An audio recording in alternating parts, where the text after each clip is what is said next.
2015 was an historic year for sustainable development. First came the decarbonization pledge by G7 leaders. Then at the UN summit in September, global leaders agreed upon 17 sustainable development goals, followed by Paris in November, where a global climate change agreement was drawn up. Obviously, there's a huge focus on reducing environmental impact. What will industry's role be? How can engineers contribute to these sustainable goals? And what types of transformative solutions do we need? Let's get some answers. Let's talk.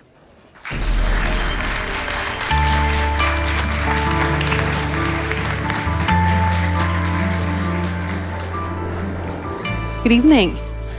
I'd like to welcome all my guests here joined to speak about sustainable development. First, Professor John Holmberg, who is Professor and VP of Sustainable Development here at Chalmers University of Technology. Lindsay Berg, who is a Master's Industrial Ecology student here at Chalmers. Philip Rosengren, who is the Global Segment Manager for Railway for SKF. And Christoph Schwarzler, who is the Director of Corporate Social Responsibility Strategy at Bombardier Transportation. So thanks all for being here.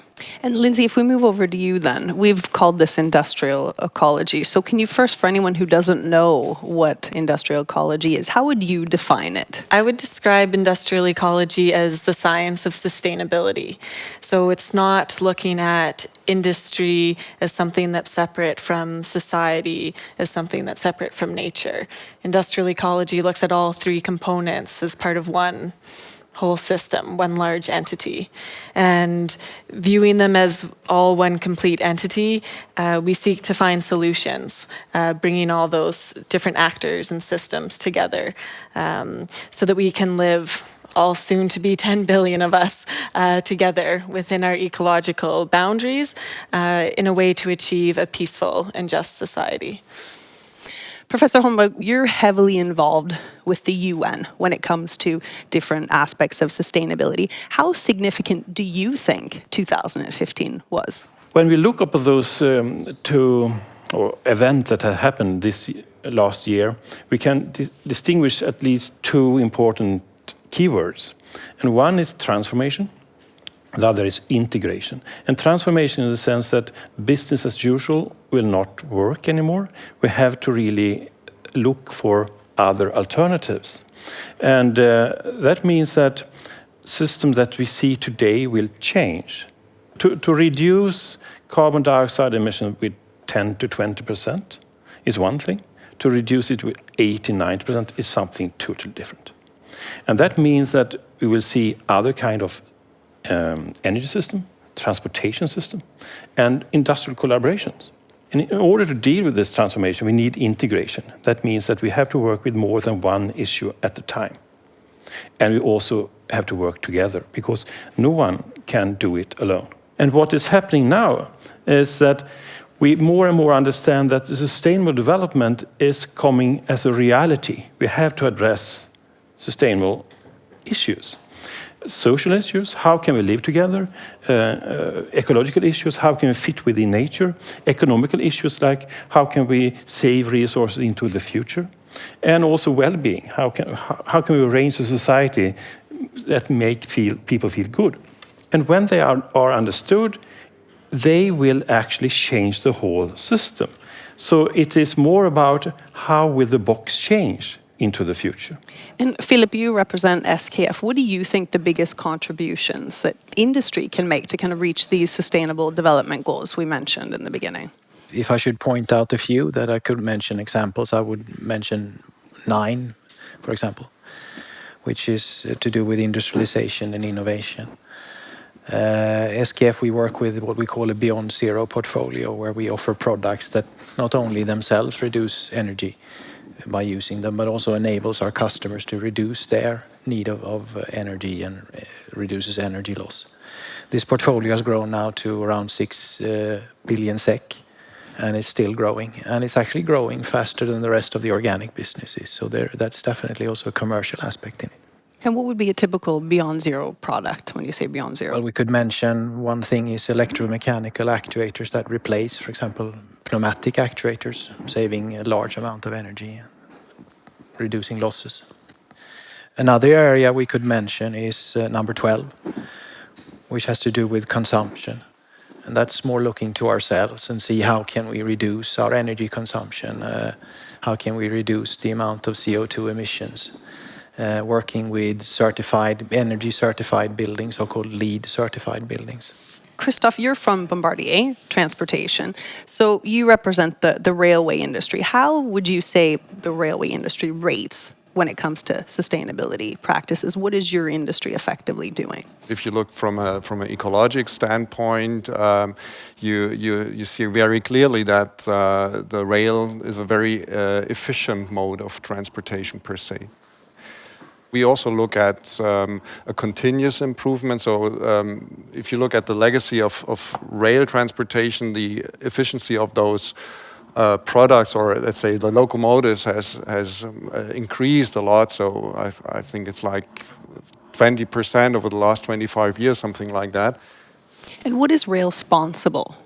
We joined forces with operators, with competitors, but also with suppliers, and founded last year an initiative called Rail-Sponsible, which is about sustainable procurement practices. So we're looking at the entire supply chain, and the vision of this initiative is to create not only transparency in our industry sector, but also promote proactively to many stakeholder groups sustainability practices, share those practices, and ultimately continuously improve the performance in this area.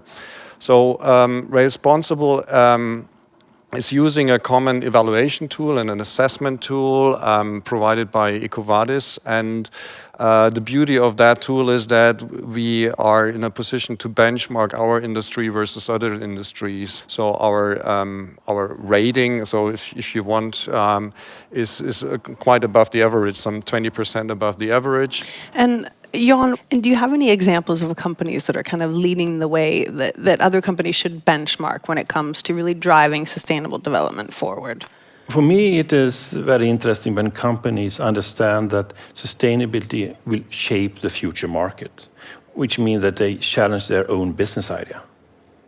For example, the company Interface in US in early 90s, working with carpet tiles, and also Electrolux in early 90s, when they challenge their business idea and they start that journey. Now we see more and more. But what's really interesting now is the companies that are understanding that they also have to challenge the system within they operate.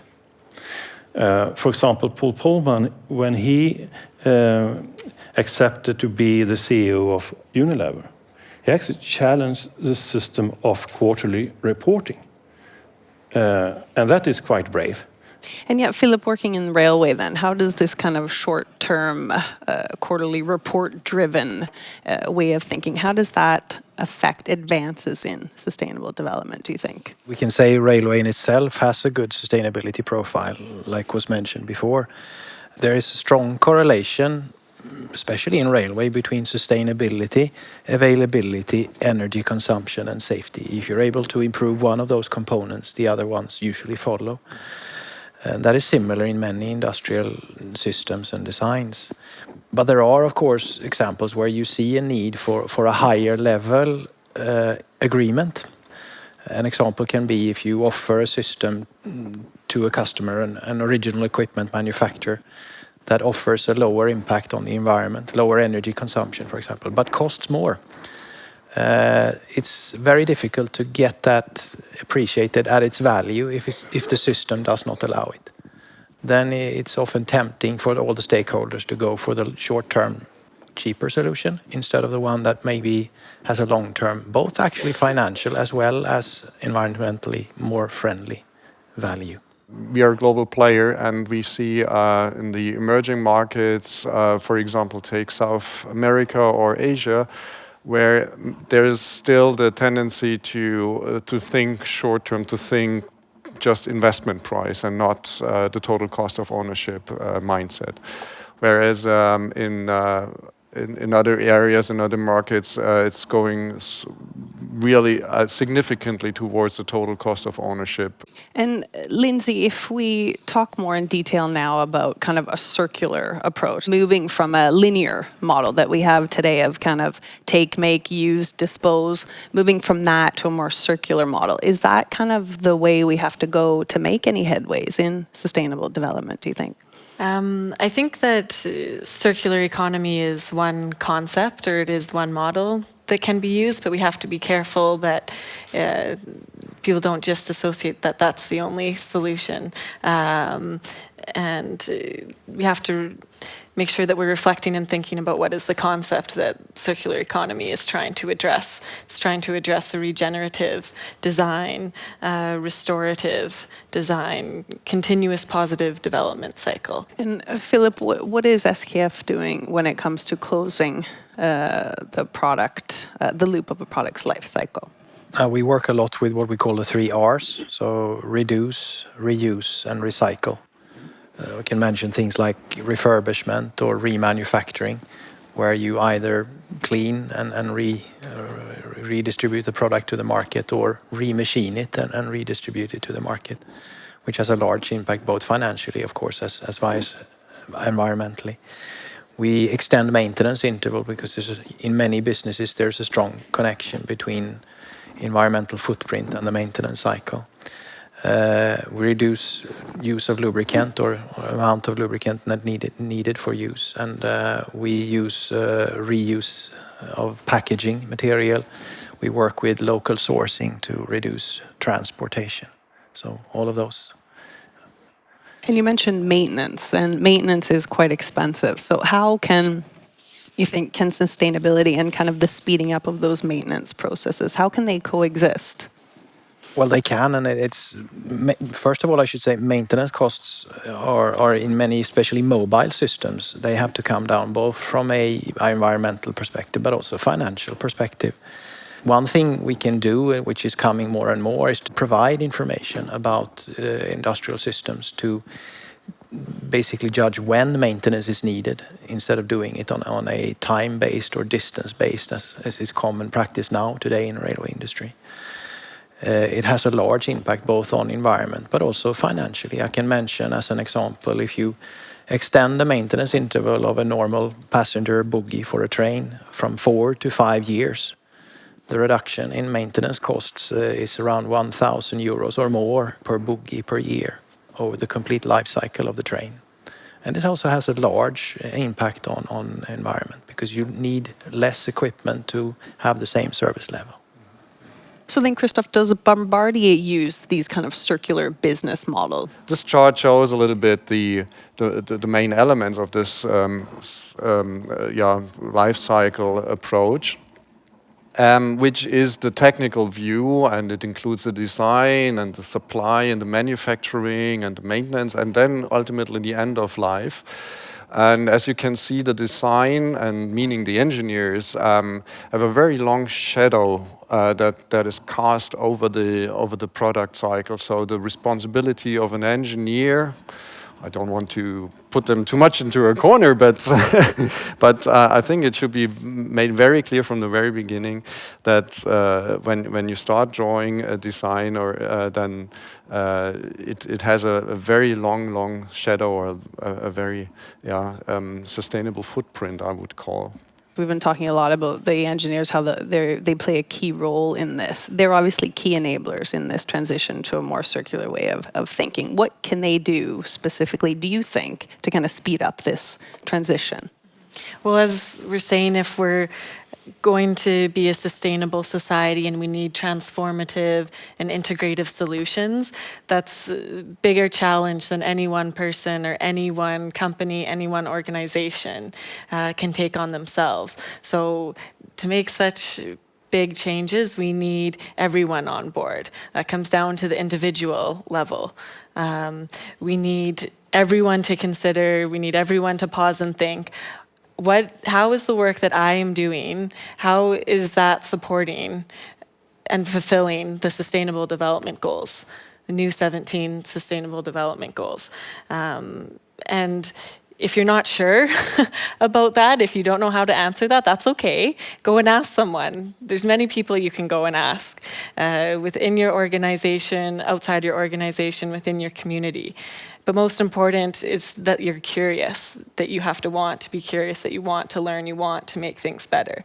And I think we need to have that from the individual level for everyone within an organization, wherever we are, if we're going to make these big changes. When we're talking about listening to the customers, it's also about listening within the organization. Fortunately, it's not new, but maybe it's got forgotten. So I remember my first engineering book. I'm trained I studied mechanical engineering. The first sentence in the book was, before you start designing, look what others have done before.